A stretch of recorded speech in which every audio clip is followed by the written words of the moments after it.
Thank you for listening to Lone Star Community Radio. This program was broadcasted and recorded live from the LSCR studios in downtown Conroe, Texas. Lone Star Community Radio is supported by listeners like you. Donate and sponsor today. For more information on getting involved with Lone Star Community Radio, contact us at lscrstudios@gmail.com or visit us online at www.irlonestar.com.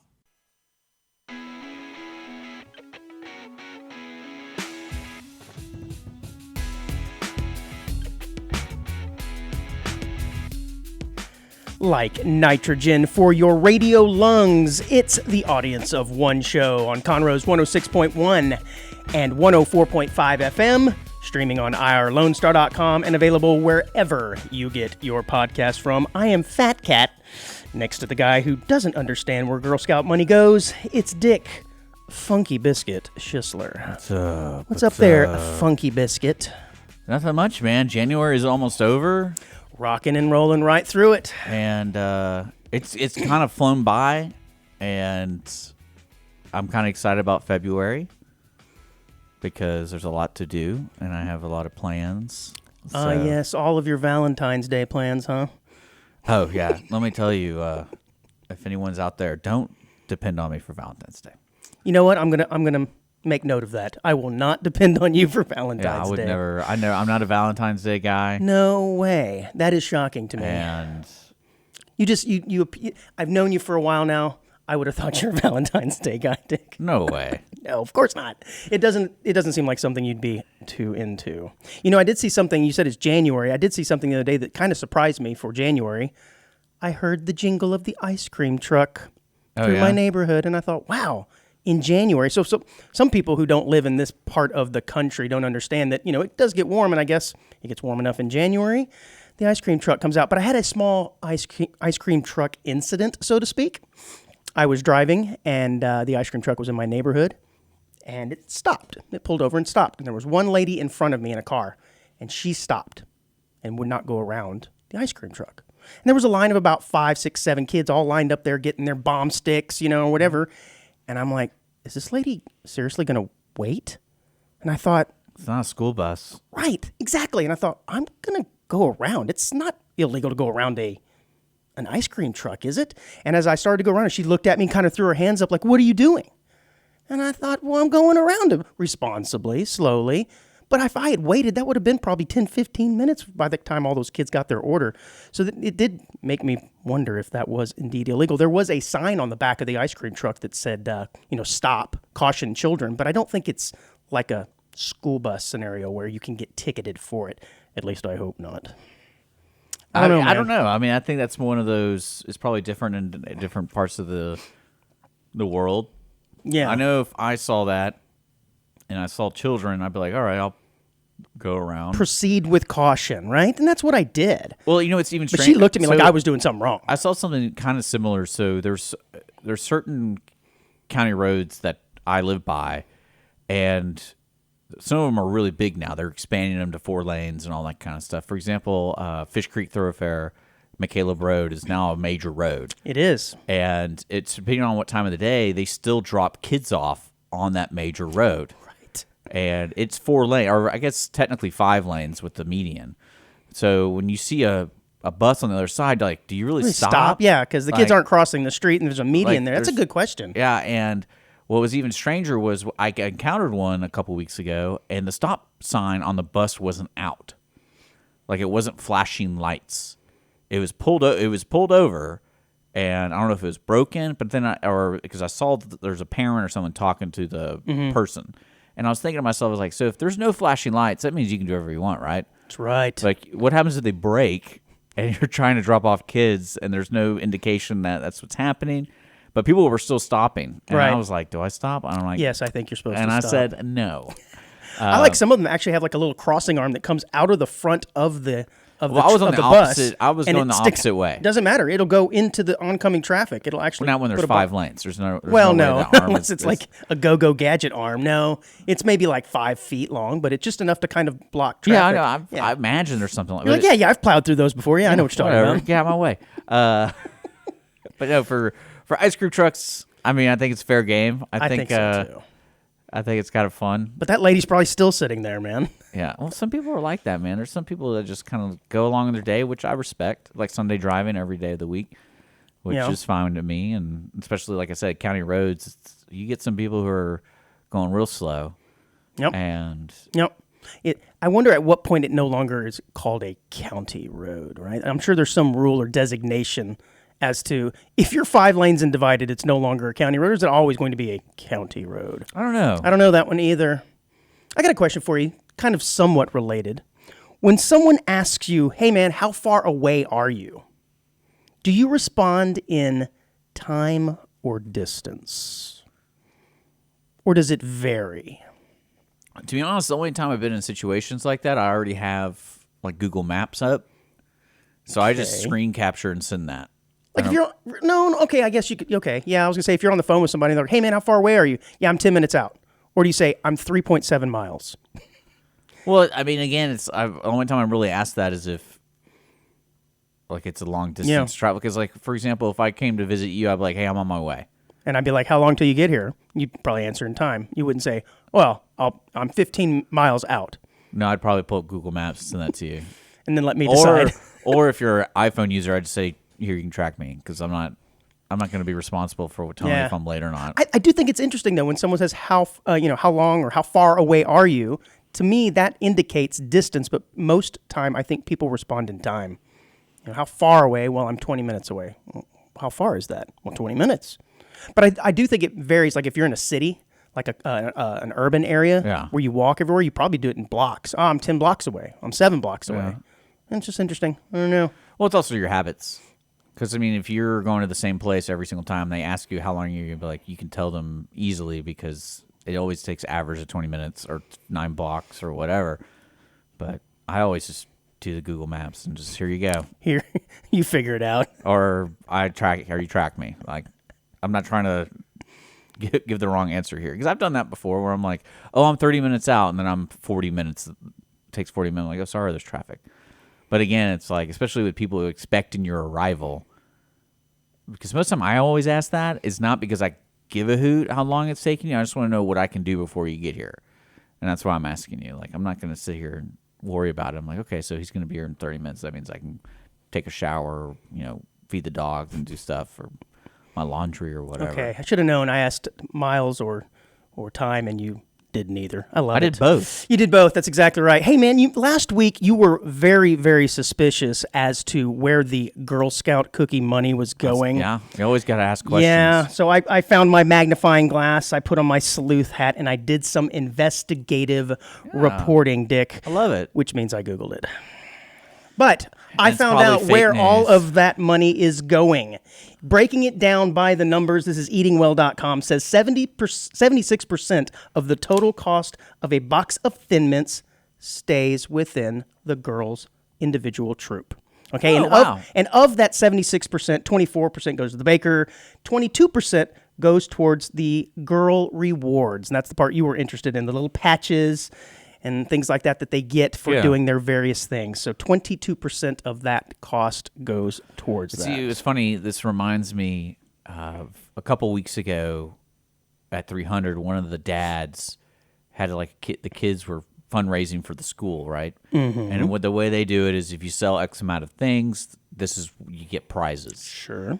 Incentive, some might call that. Yes. And one of them was a PS5. Oh, my. And they had to sell that's a lot of incentive. Well, they had to sell 150 items. Yeah, and this dad in particular was smart because he's like, I want a PS5. So what he did is he showed up to every league. Yeah, again, this is kind of like what I said, the modern day Girl Scout cookie parents that set up shop and sell it for their kids and then brag about how much their kids sold. And that ain't right, I was impressed because within 2 weeks, he had the 150 items sold. And what's even better is, after that, he's going to be in there playing World of Warcraft on this PS5 and the kid's going to come in, can I play? Get out! Don't be ignorant. No. World of Warcraft isn't on a console. That'll tell you how much I do not play video games. You remind me of this. Okay, what is it? You remind me of those Road movies. Rage 10 or whatever the that's hell. another, great 10, yeah. No, but yeah, it's pretty funny. I'm not going to let his kid play is my point there, Dick. I mean, I even got something. You bought something for him to help him get his PS5? Well, because I was looking at the items, and they're all over the place. And one of them was measuring cup, but it had a special top where you could take off the middle and you can put a blender in it. Oh, that's pretty dope. So like if you want to blend, it's a pretty big. I think it was a 4 cup or 8 cup bowl. So a good measuring, but also is a mixing bowl. And then I like that, so you can just put something on top so it doesn't get everywhere. And Sure. you're just going to town on it. That is nice. I've seen those before. So I was like, oh, I could use that. Like that's something I could use, and I've used it. How nice of you. Well, the remaining 54% can be used or is used for programs, volunteer support or training, financial assistance, and other services. But it does not say in there anything about camps and plots of land and things like the Boy Scouts own. So I don't know, man. I don't know what the Girl Scouts do in that. No, I mean, I'm sure it's a good organization. I was just kind of, I guess what's so weird to me is how synonymous the Girl Scout cookies is, but now the Girl Scout cookie is bigger than the actual Girl Scouts. Yes, it is. If that makes sense. It does. To me, from a person who has no children involved, it's like, what do they do outside of selling cookies? Because I know the Boy Scouts It is a big deal. Have like a camping thing. They sell popcorn and stuff like that. Yeah, but I mean, like there's a purpose to the Boy Scouts. So what's the purpose of the Girl Scouts? There's that sexist comment. I knew it was coming. It was just a week late. You know what? That's not sexist. I'm wanting to know. I'm not saying, oh, they're Call not, or text in if you know you- what the point of the Girl Scouts is. Well, no, I think it's the exact same point, Dick. It teaches the children responsibilities and Good. camaraderie and teamwork and blah, blah, blah. But you know what? It got me thinking, though, about this cookies and how much money they make. I think this would be a really good idea to raise money for the station. So I came up with some, and it's just spitballing here, but I came up with 3 cookie ideas. These are AOO-inspired cookie ideas, and I want to run them by you, okay? You ready? Yeah. First cookie. Bowling alley biscuits. This is a chocolate cookie with a mix of old cigarette smoke, dirty air filters, dying dreams of grandeur, and a hint of amaretto. Oh, the hint of amaretto. Yes, you like that? Second cookie, fire pit sandies. This is an almond cookie with notes of whiskey, cigar butts, bad decisions, and a hint of amaretto. Yes. And third cookie, this is my personal favorite, trunkfuls. This is a vanilla cookie that is based on the items found in Dick's trunk, with flavors of Old Hot Pocket, stale bottled water, duct tape, topped with and drizzled rat poison, covered with a hint of amaretto. But not real rat poison, of course, just inspired by. Yeah. Yes, all with the hints of amaretto because it's such a rat versatile. droppings. Yeah, it's such a versatile liqueur. Yeah. What do you think? What do you like? You like those? You like those ideas, Dick? We could sell our AOO inspired cookies out front of the studio. I love it. I think the box art's going to be the selling point. Oh yeah, yeah. I could have your face on it and other your blue. What do you call your car? The Blue Bomber. The Blue Bomber. Oh my gosh, Dick! I was made aware of a rather interesting sport. We do talk about edge sports here every now and again. Are you aware of the sport of wife carrying? Actually, I am. Because you're like, I have to carry mine all the time, bro. No, I hated my wife. Hated her. No. Okay, come on now. Stay focused. I'm kidding. No, I've heard of this because I want to say one of my friends did all those. What are they called? Like obstacle course races. Not like Iron Man, but it was the obstacle stuff, like Tough Man. Oh, yeah, like the Mudder. Tough what is Mudder. it called? Tough Mudder or whatever? Yeah. And then one of them was like, hey, I got invited to do this one with my wife. Because usually those Tough Mudders involve like couples doing it together. Mm-hmm. Yep. And one of them was like, hey, they're organizing. I think it was part of the Tough Mudder where they had a special day or a special, what do you call it, a race that involved carrying your significant other. And it was kind of funny to me. And so I've heard of it. Okay. Well, I hadn't, and my wife actually made me aware of this. It's pretty funny. So it is a contest in which male competitors race while carrying a female partner. The objective is for the male to carry the female through a special obstacle track in the fastest time. And this was introduced in Finland. Now, there are several different types of carrying that may be practiced. The classic piggyback. The fireman's carry, which is basically have the lady over your shoulder, or Estonian style. You ever done Estonian style, Dick? No, I'm looking this up, but there is, similar to the beer mile, there is actually a competition. And this guy, I just pulled this video up as 1.5 million views. Mm-hmm.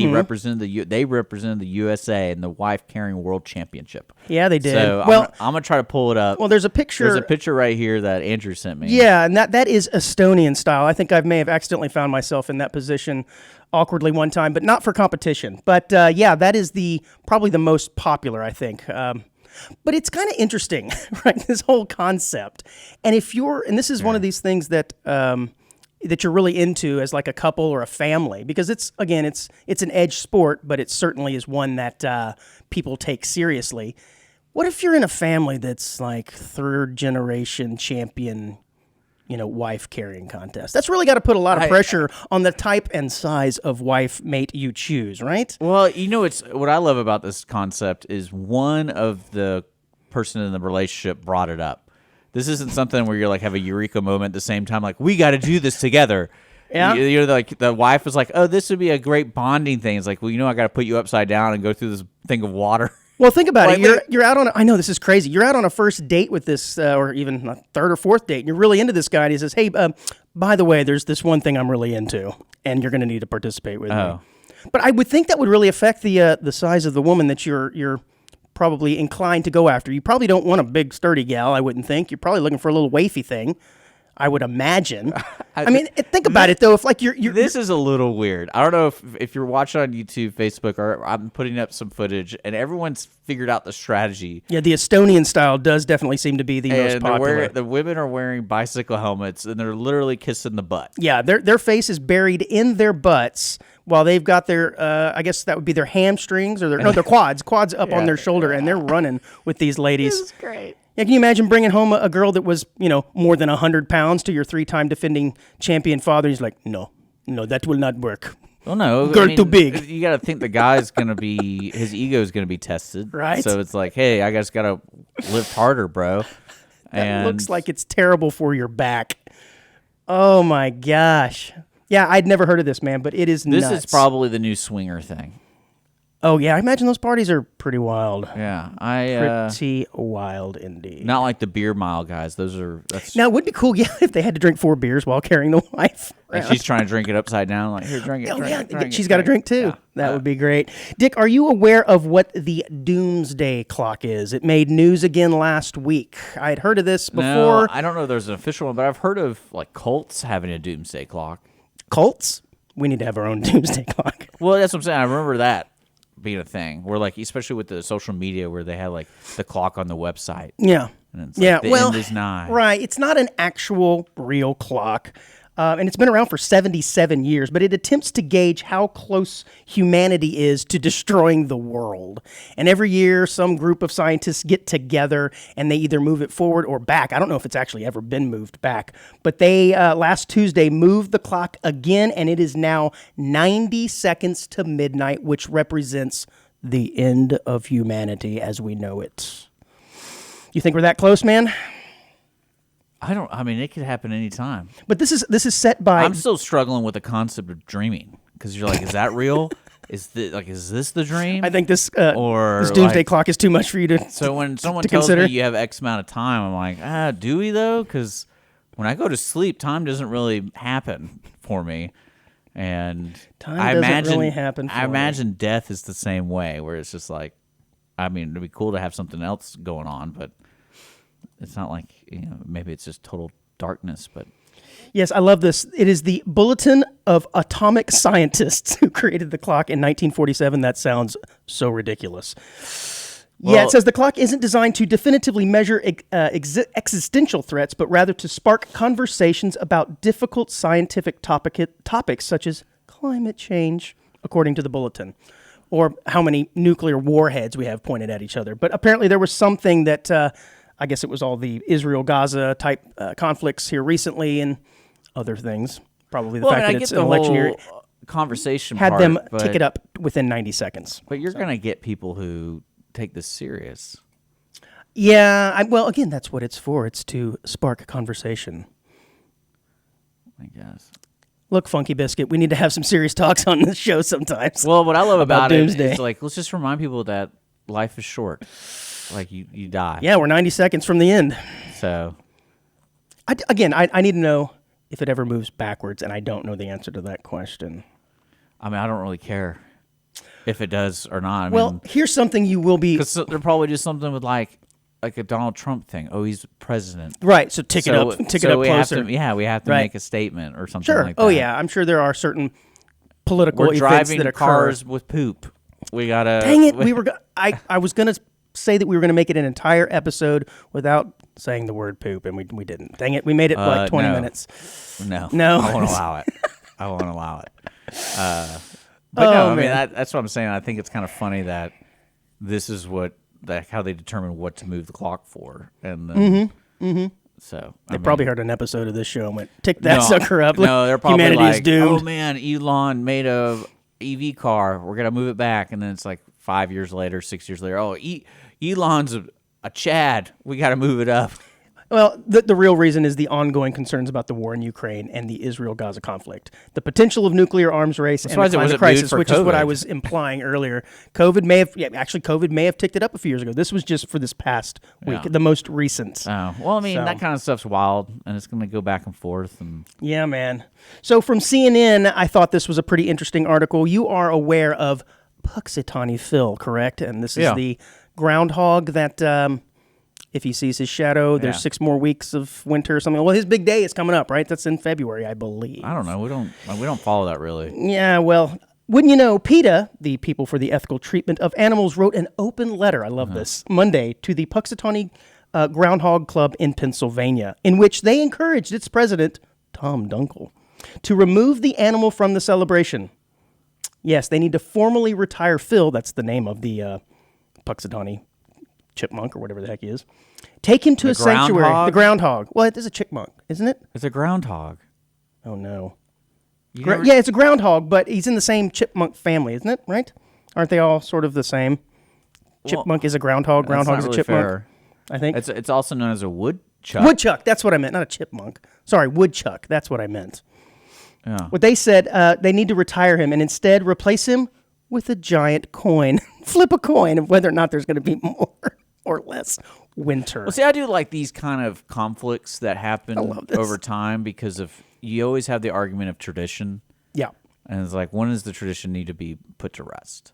Well, yeah, true. This particular one, I don't really care because it's more of a town thing. I don't live around there. Right. So. I think they're implying that they're exploiting this woodchuck for commercial gain for the city because that's basically all the city's got.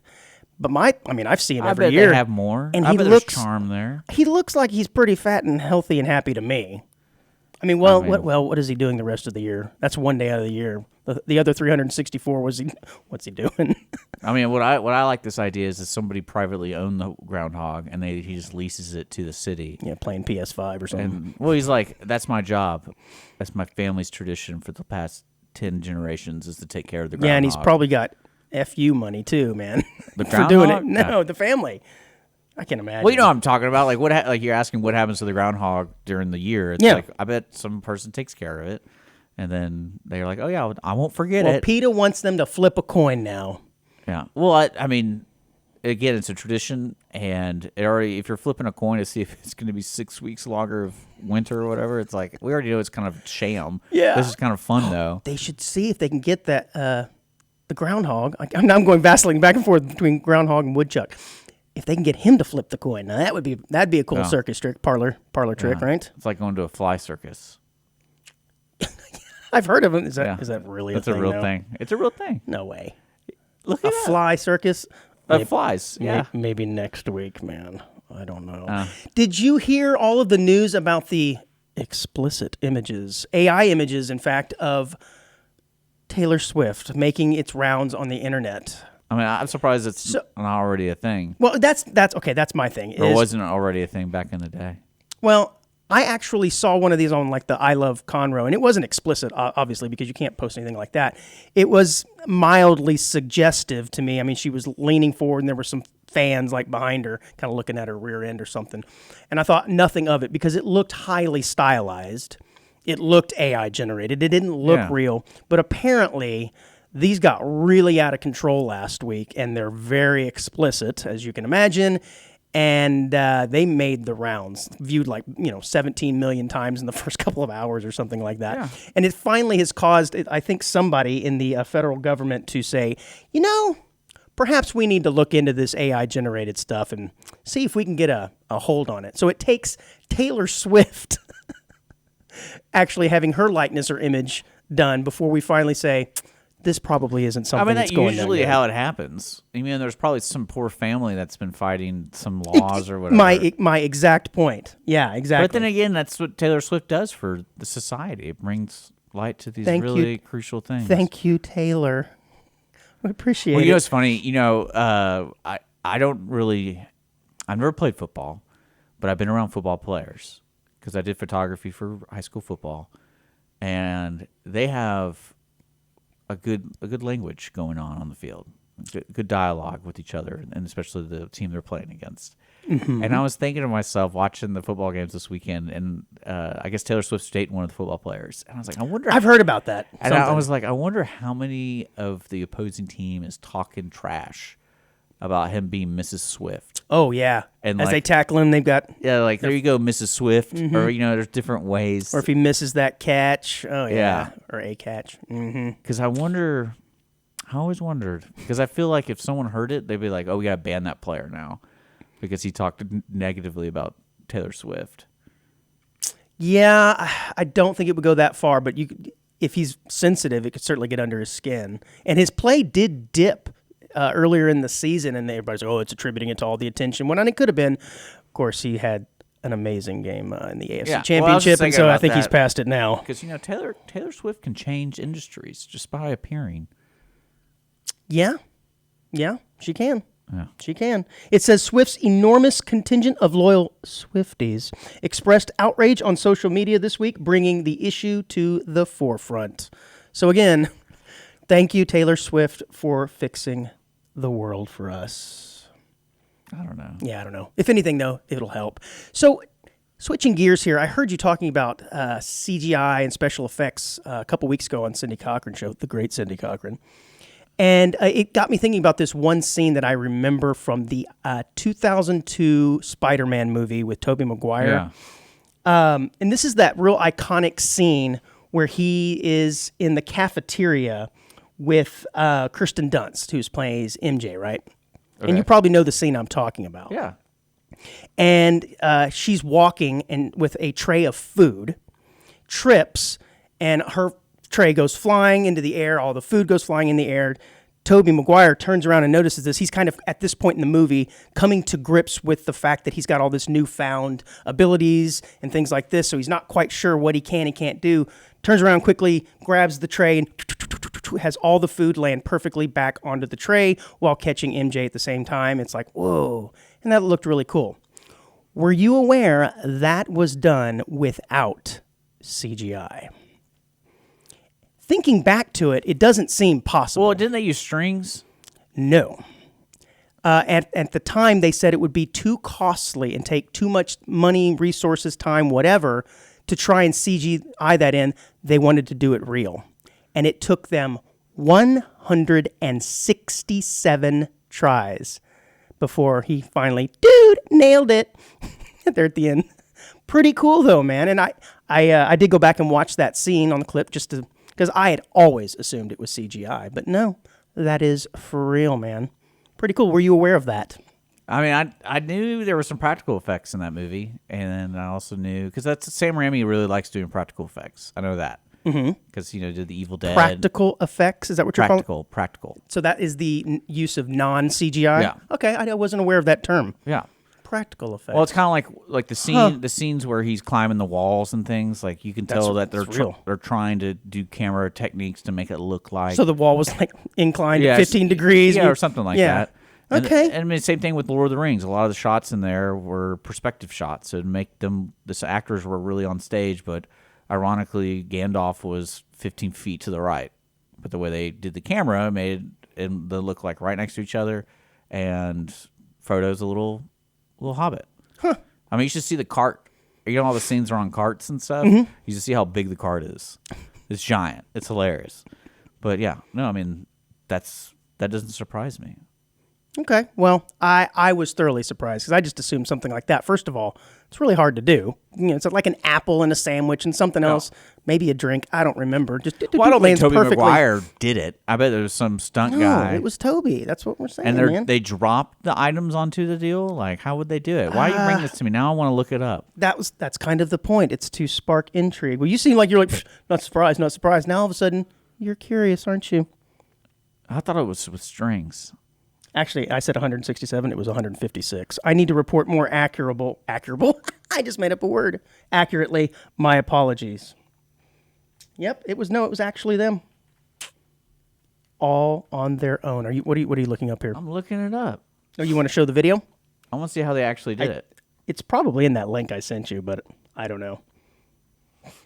I'm pretty sure it was with string. Yeah, it says that means Toby had to catch Kirsten, which, by the way, it should be Kristen. I don't know, is Kirsten a real name? The tray and the food all himself. You can only imagine how difficult that would be with all the cameras fixed on you, let alone making sure you're in the shot the entire time.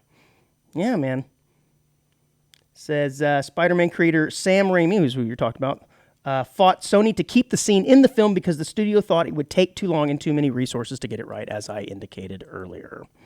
Well, maybe we'll put a link to it in our show notes. Yeah, here. so they super glued the hands, and then they super glued the items like the sandwich to the plate and the Jell-O to the plate. Right. And all Toby had to do was catch them all. Yes, you're right. He did have his hands glued to the tray, but I think he still had to get the items onto it, though. Yeah. And it took 156 tries. All right, last story before we take a break. The Guinness Book of World Records suspends the oldest dog record. I knew something was up with this. Yeah, so a dog made news back in October as being the oldest dog in the world. They're suspending this over authenticity doubts. This is from the Cron.com, so local rag. The Guinness Book of World Records has suspended a dog named Bobby, it's a Raffiero, who died in October at the age of 31 over criticism that it ain't legit. And I guess they basically just go off of the word of the pet owner. You know, there's not a lot of verification that goes on other than, yeah, we say the dog is this old, and if there's some vet records, perhaps they can try and cross-reference them with that. But what I think is funny is some people started to doubt the authenticity of this because they said there was a picture of Bobby back from 1999 that they claimed was the dog, but the dog's feet were a different color. So people started going, wait a minute, this ain't the same dog. Well, my dog's feet are different colors from when it was a young one, and now it's old. What? Your dog's feet have changed colors? Yeah, they have white. You need to check that dog's diet. Is that from maybe he's licking it so much or something? No, it's like she is a black Labrador, but as she's getting older, her white hair is coming through. So her snout, for about an inch from her nose to her snout, is white. You believe this dog is 31 years old then? And, well, I mean, I'm just saying if that's your only reason that the dog is not the same dog. Like that's the reason why people began to suspect. And in the last few months, the family has stopped taking calls on the matter. They are tired of defending it because they claim, no, that dog is really 31. The previous oldest dog was 29 years old from 1936 or 7. It's a long-standing Yeah, I'm record. sure they have documentation. Right, then that was going to be my point, is how accurate were the documentation, the records then. All right, man, pretty good time. Take a break. When we come back, we have a very interesting way to get free lunches. Stick around.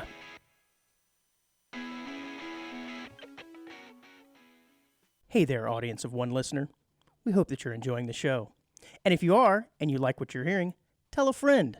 In fact, make it awkward and demand that they like and share the show. Do whatever you can to ensure that this little experiment we call Audience of One continues to thrive and prosper. And if you're interested in sponsoring or donating to the show, you can do that as well through our show page at irlonestar.com/AOO. All right, we're back with Audience of One here every Wednesday at 10 a.m. Lone Star Community Radio. Don't forget to subscribe if you haven't. We're on YouTube, Facebook. Just look up Audience of One Show. And, of course, our podcast is released every Wednesday morning at 10 a.m. You can always sponsor and donate. The link's below. We also have a call-in message line, text line, so feel free to participate with Audience of One every show, 936-463-2322. That number can be found below, and along with our email address at audienceofoneshow@gmail.com. And, so we're back, hanging out. I think we should do the rest of the show Estonian style. I just got what you're saying. No, thank you. I will not be participating. And we'll flip a coin to see who's carrying who. No, why don't we just do halfway there, halfway Okay, the rest? Yeah, there you go. Halfway through the second segment. That's what that competition should have. Or switch. Is you have to switch. So it really changes up the Dude, dynamic. it would really change it up. Yeah. That'd be really interesting. And again, while you're slurping down some beers. That would be great. Did you hear the news just this past week of the man who was put to death in Alabama by nitrogen gas? Did you hear about this? I mean, I heard about some new way to kill somebody, but yeah. So in Alabama, they actually made nitrogen gas an option. In 2018, I think, but they hadn't used it yet. And this guy, Kenneth Eugene Smith, 58, was executed by nitrogen hypoxia. Ooh. Isn't that the same as like those folks who sadly commit suicide in their car and they do like a hose? Well, I mean, it's similar, I suppose, but it sounded like this thing took a while. It was supposed to go through pretty quickly, and apparently he writhed around for like a half hour. Oh. Am I dead yet? Yeah. Am I dead yet? Pretty wicked. But this whole scene came about because they tried to put him to death last year by normal, I guess, lethal injection. Yeah. And they couldn't find a vein. They poked him like 4 or 5 times. They couldn't find a viable vein. So you're like, all right, we're going to figure out what else to do with you. Sit here for a minute. And they came up with this idea and said, well, we're just going to gas him. And I guess the idea is here it's supposed to just replace all the oxygen in your lungs and you just die peacefully. Well, it was not peacefully. This dude... Ooh, that's pretty bad, man. But I don't know why they don't just bring in the old firing squad. It sounds brutal. No, the head chopping thing would be cool. The guillotine? The guillotine would be cool. Yeah, that'd be pretty brutal. Well, I think it changed. Like, I don't think anyone in the public can go watch now. So it's not. They have to make. Boo! It, yeah. Dick's like, I want front row seats to the guillotine. Well, that was kind of the thing back in the day, wasn't it? Where it was kind of public execution, where you had the guillotine and you had all that kind of. They need to bring it stuff. back, is what you're saying. No, I don't really care. Unfortunately, I mean, I imagine there's a lot of people on death row who are innocent, but there's also people who are guilty, and I don't really know how to. It's weird. I think that's got to be one of the weirdest laws, or how people figure out what constitutes as like, oh, let's murder this guy. Yeah, I don't know what this guy did, but since this was sort of an unproven method of killing somebody, I would think we would have tried it on some of the most like heinous of criminals, like, just cause, right? And I don't know, maybe he was. Because I want to say the average length between the judgment and the actual execution is a good while. Yeah, I think so. It can go on for years. Well, which I don't really understand. I think like after it's done, you're done, right? I would think so. Just do it right there. Well, I mean, if it's like within the week. This is pretty interesting. I love this, though. Prison officials said earlier that as a precaution to prevent Smith from vomiting, they gave him his final meal of solid food by 10 a.m. and only clear liquids through the day. Ooh, so I guess, we're going to kill this guy, but we don't want it to be a mess. Would you like to know what his last meal was? No. All right. I don't really care. It's a T-bone steak, hash browns, scrambled eggs, and A1 sauce. Huh? Toast with a hint of amaretto.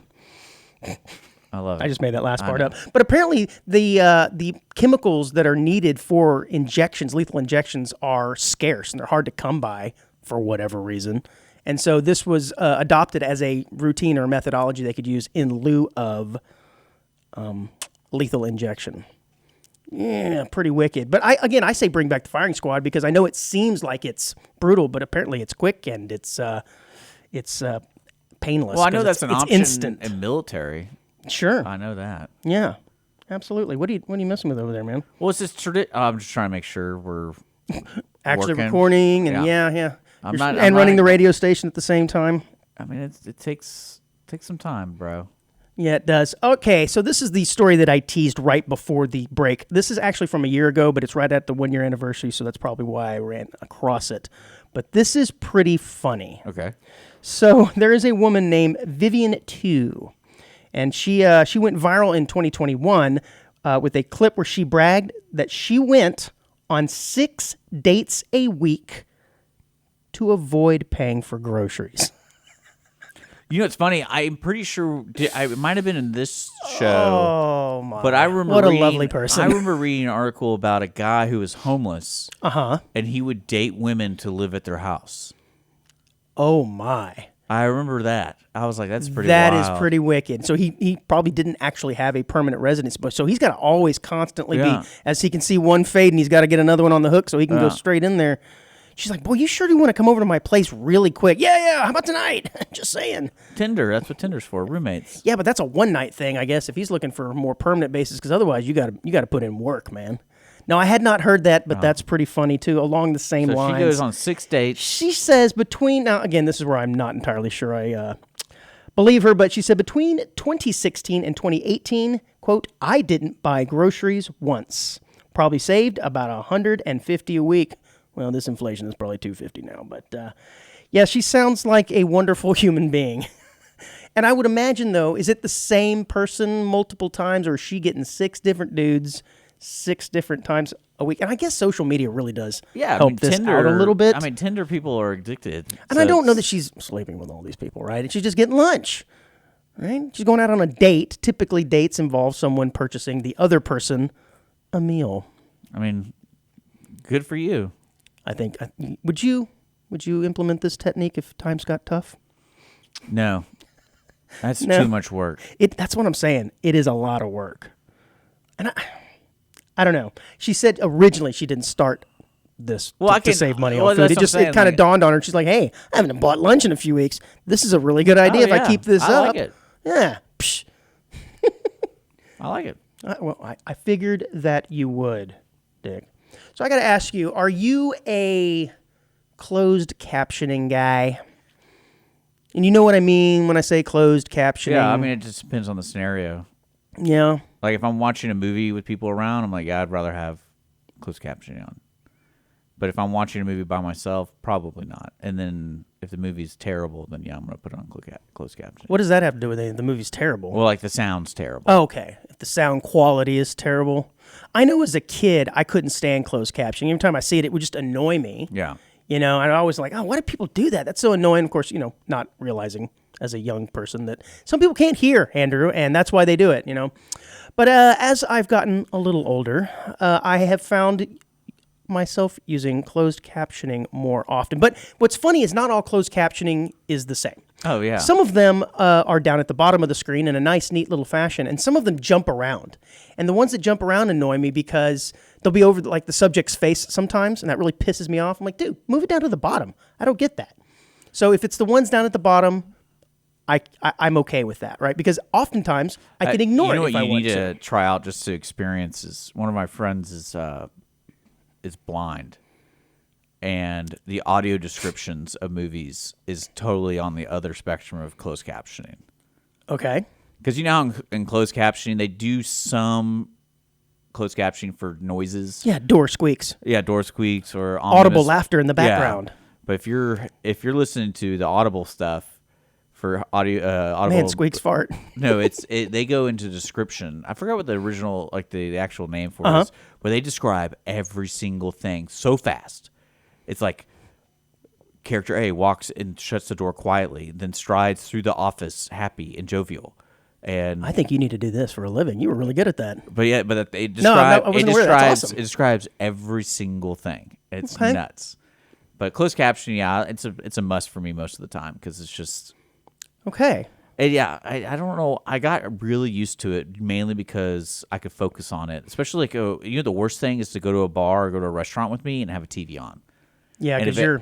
I'm all in. And I would get in so much trouble when I went on dates, and I had to explain to him I would prefer not to sit here. Do you want to sit somewhere else? Yes, I can't be seen. I remember we went to. I can't be in a position where I can see the TV. Basically, no, because I remember I went on a date, and I didn't want to go to this place, but it's Twin Peaks because we're meeting people. Oh, what a horrible place that and is. I was going nuts. I bet you were. Because there was TVs everywhere. It was and the I TVs, was it? I can't do this.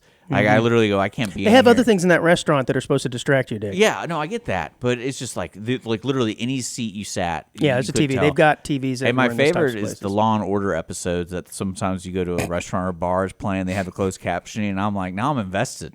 Now I want to know who the killer is. That kind of thing. Even though it's the most ridiculous TV show. So can you find yourself able to focus in on the details of the movie and read at the same time?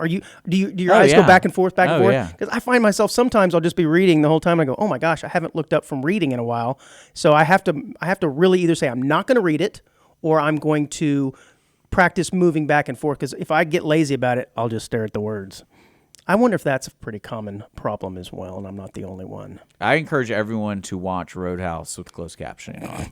The new one? No, the old one, because it is ridiculous. And that's one thing I like about closed captioning. You actually get to hear the dialogue and see what they're... Correct. And that's one of the reasons why I've kind of grown a little more fond of this is I didn't realize how much I was missing. Mm-hmm. And in a lot of movies nowadays, the actors will mumble or the sound will be real low because they're acting. And in real life, not everybody in every scenario situation is going to be audible.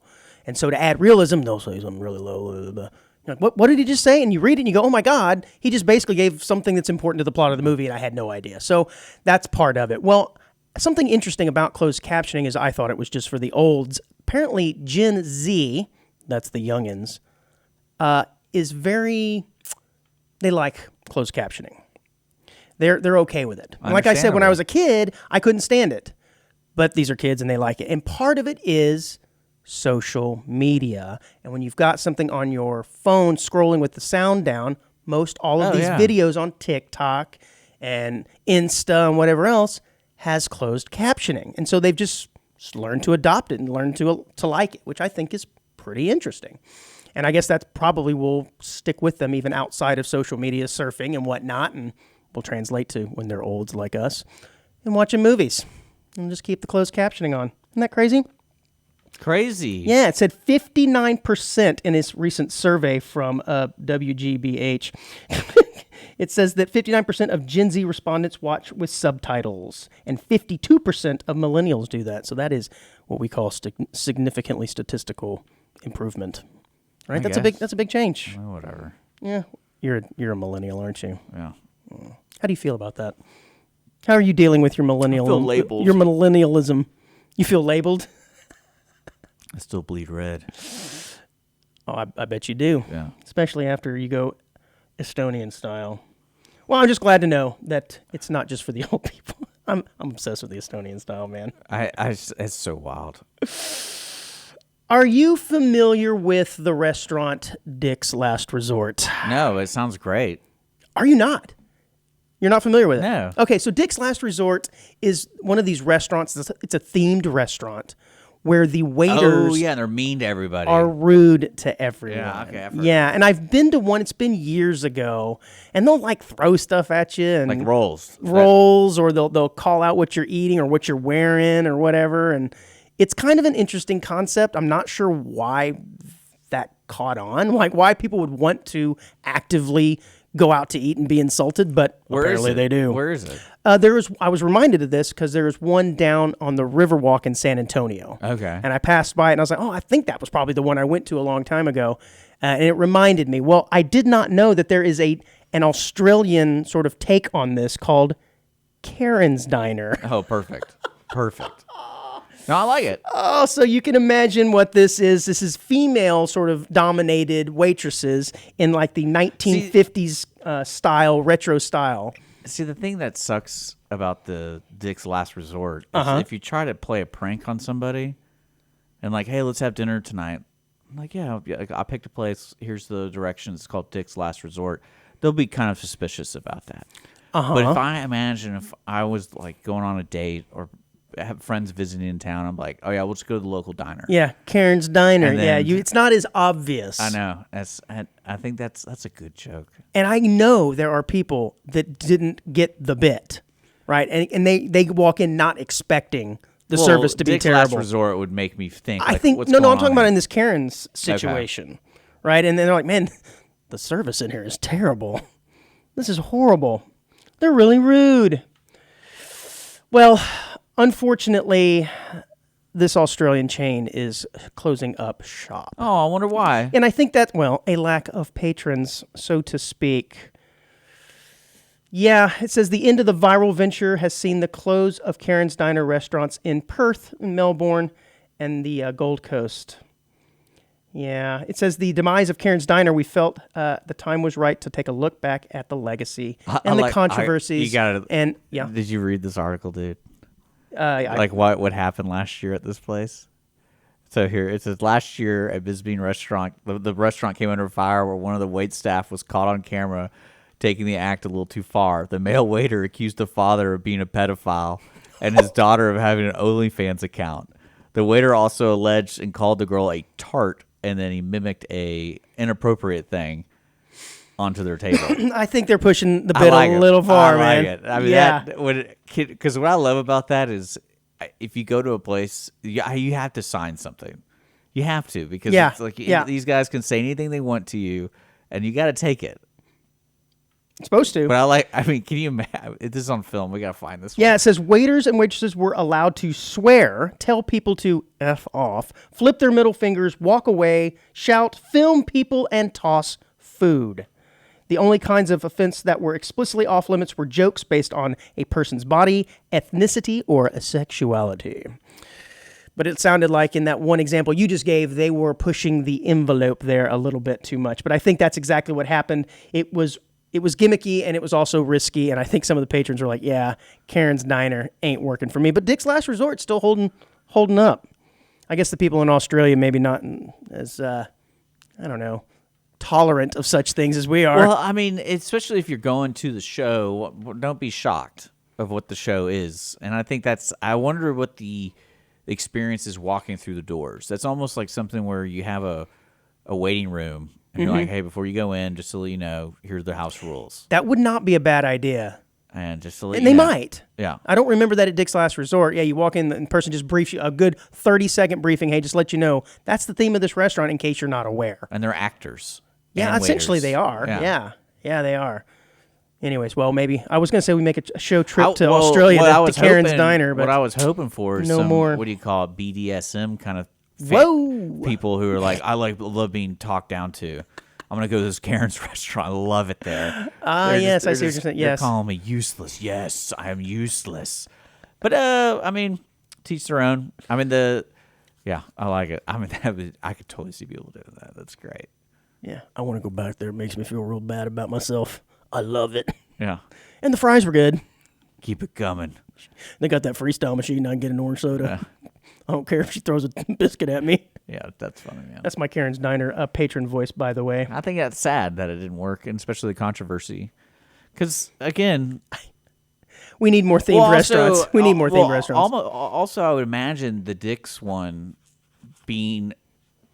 opening before social media. Because it sounds like the Karen one, if you read the article, it's a newer concept. It only became an issue because people were posting stuff on TikTok and they didn't get the full context. Right. They don't. That's what I'm saying. Is they didn't quite understand the bit, and I think that's what happened. People say, "Oh man, I'm not going to go there. The service is terrible." When that was indeed the point.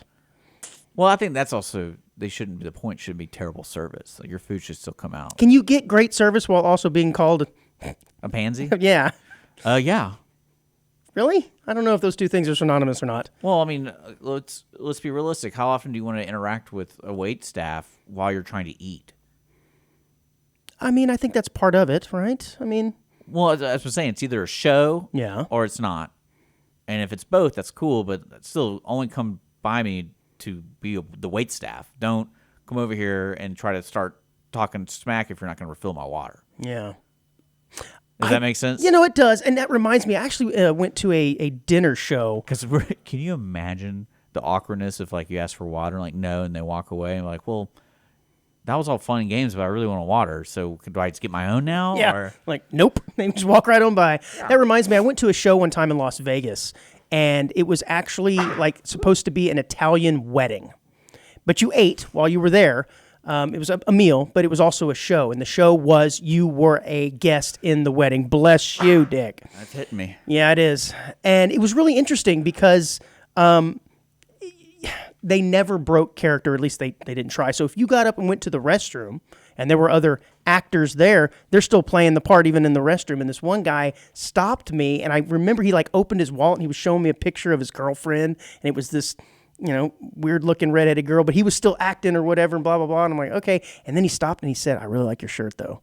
And I was like, wait, are we still acting, or do you really like my shirt? I don't know what's going on right now. I think he said I had that same shirt. You ever been to those murder mystery? Yeah, it's the same kind of concept.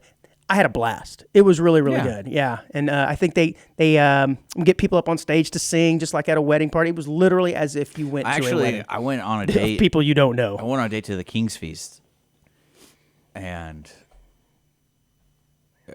the date quickly realized what kind of person I am due to the King's Feast, because it was a lot of fun. I was having a great time. Were there TVs there to distract you? No, it's a show. All right, it's at the Texas Renaissance so you could stay Festival, focused. and it was like a 2-hour show. They did have a freestyle. No, they serve. There we go. Have you never been to the King's Feast? You I'm ever heard of it? with you. I'm assuming it's like the Renaissance themed, right, where they ride the horses. No, it's like a closed deal. It's fairly expensive, and you get a 5-course meal, unlimited drinks for the 2 hours, but it's a show. Yeah. So the whole thing is like the waitresses are winches, and they're singing and doing stuff, and I was having a great time, and but yeah, the date definitely realized like, oh, this guy's not my type of guy, because I was getting up and dancing and I was drinking beer and I was like, hell yeah. You were into the show. I was into it, dude. They told me to get up and arm wrestle and stuff, and I was like, hell yeah, I'll do that. I'm terrible at arm wrestling, but this is fun. So. I never went on a second date again, I suppose. No, we're friends. Okay. But I always love it when the person tells you like, you're just not my type, and I'm like, okay. Dang. Sounds good. Dang. Thanks for being honest. Dick, are you aware of what the Hyperloop was? I want to say that was the thing Elon Musk was trying to build. You are correct. And if I remember correctly, the Hyperloop was the first time I ever remember hearing Elon Musk's name. I remember PayPal. PayPal? Was he in on PayPal? He started PayPal. Oh, did he? Him and his buddy. I did not know that. But the Hyperloop was a really cool idea, and if you're not familiar with what the Hyperloop was supposed to be or intended to be, was basically like this vacuum tube that allowed for extremely fast travel inside of this tube. And it was supposed to be the future of travel. They were saying you could get from, I don't know, New York to L.A. in 20 minutes. I don't remember. Yeah, it was pretty cool, and I hadn't heard about it in a long time. Was it using magnets or was it vacuum? I can't remember now. I don't know. But since 2014, the company raised about $450 million in venture capital. Why don't we have venture capital? Dick, let's raise venture capital. Always sounds like there's never a small number in front of the word venture capital, is there? Yeah. It's always massive. Yeah. I don't know if it was, again, getting back to magnets or whatever. Must theorize, here it is, that the aerodynamic aluminum capsules filled with passengers or cargoes could be propelled through nearless, airless tubes of speeds of up to 760 miles an hour. So it is more like a vacuum. If there's no air, it just sucks you from place to place. Sounds terrifying, actually. Well, it is officially over. That is the death of the Doom Loop. Whoops. That's another story. The Hyperloop. It is now actually dead. They have called it quits. The company has said, we're done. And actually, it was done at the end of 2023. So no more. And there's a picture of what one of the little hypothetical rail carts looks like. I have to admit, it looks pretty cool. It looks pretty dope. They had enough built to actually, I guess, test it to a certain degree. But I guess they have either run out of funds or they just said, you know what? This isn't going to happen. Yeah. Okay, here it is. It says the most eye-catching scenario that Musk proposed was a trip from Los Angeles to San Francisco in 30 minutes. So not necessarily New York to LA, like I said. But man, would you want to get on that thing? Yeah, why not? I don't know. I think it would have to be really tested. When you get on an airplane. Yeah, but that's tested. This ain't, I don't know. But it's dead. That's kind of sad. But, oh, well, I guess now all we're going to get are his lame electric trucks. I did hear that the metal on those trucks are having problem with like oxidation already in the winter from when they salt the roads. That doesn't surprise me. So first it was fingerprints, and then it was a bumper that killed people, and now it's oxidizing almost instantly in the winter. You got to test it. Oh, I love all these love it. half cracked ideas that people come up with and put into production. It's amazing. Speaking of which, Audience of One is on every Wednesday. Half cocked ideas? Yeah. Yeah, it might be a little bit. I don't know, man. All right, let's get a quick hit here at the end of the show. Dick, are you aware, have you heard of Diamond State Park in Arkansas? I mean, I've heard of people finding diamonds, but I don't know the it's called the Diamond State Park. Yeah, it's actually called Diamond State Park. And I guess the bit is you're allowed to go in there, and if you find any diamonds, you can keep it. So I guess at one time this was probably a popular place for diamonds, and so tourists will go in there and camp out, and periodically people find diamonds in there. Okay. Well, just last week, an Arkansas man picked up what he thought was a piece of glass at the state park. It's about the size of a jelly bean. It turned out to be a 4.87 carat diamond worth $28,000. And of course, the park says you can keep it because that's kind of part of the bit. That is crazy. Yeah, it's in Murfreesboro. Okay. Creator of Diamonds State Park in Murfreesboro, Arkansas. And he went for the very first time with his girlfriend. Oh, man. She's going to be expecting that thing now. Oh, yeah. Let's make that into a ring, honey. I'd be like, I'm thinking maybe we sell this, and then I get you a nice ring, maybe a good carat and a half. Well, I mean, I think it'd be a cool idea if you really wanted to get married in the first place. Yeah, I guess. But that's a huge rock to be carrying around, and she's going to be like, make that my ring, sweetie. Well, you don't love me? If you love me, you'd make that into a ring for me. Well, then do it. I guess you could split it up and it wouldn't be so obvious, but that thing is probably massive. The size of a jelly bean, is that what they said? Yeah. So, I mean, there's pretty a picture cool. of him holding it in his hand. Yeah, it is cool. But, yeah, anyways, just thought that was kind of neat. Quick hit here at the end of the show. Well, it's good to see you, buddy. It is. It is good for you to see me as well. Yeah, I know. I always enjoy seeing you. And I can't wait for next week. I guess next week we'll be here. I think it's the last Wednesday of the month. No, that would be this show. Is it? Yes. This is the 31st. Oh, shoot. Do you actually have... I hope you have the right font. Am I dreaming right now? I can't even read You do have calendar. the 31st, I'm hoping, on the... I'm an idiot. On the show notes there. Or not I'm an idiot. The show graphics, I should say. So... But yes, I'm encouraging everyone to like, share, follow the Audience of One page. Also, we did a little thing where we interviewed Monty Montgomery on the Mornings with Lone Star. Check out Lone Star Community Radio. Lone Star Community Radio morning show. That's Dick's show. I was invited in as a guest, and we got to interview Monty Montgomery, the musician. That was truly a special treat for me since I am such a large fan. So we highly encourage that you go check that out as well. All right, rock and roll, onesies. Don't forget, you can always call, text us at any time. We have audienceofoneshow@gmail.com. You can also call us at 936-463-2322. We want people to text and call all the time. Just constantly. Constantly. Just constantly. Blow it up.